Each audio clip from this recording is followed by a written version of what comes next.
tasting. Just start by saying a line. With great power comes great responsibility. Awesome, thank you very much. My name is Amine Abadli. I am a sophomore at West Campus High School, and I'm glad to be a part of NFTE's program because I learned how to organize my business ideas and create a functioning business. Today we just kind of presented our ideas to judges, which were like college track staff and some business startup people. And we just got feedback on our ideas and our presentations. It was definitely nerve-wracking going into it, but it became more comfortable as I started presenting and realized that I had practiced well. I'm happy that I got the opportunity to join this program.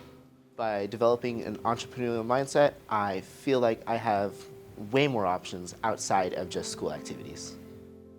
Thank you, NFTE, for fueling my future. You can help fuel a future like mine by donating to nifty.com/fuelafuture today.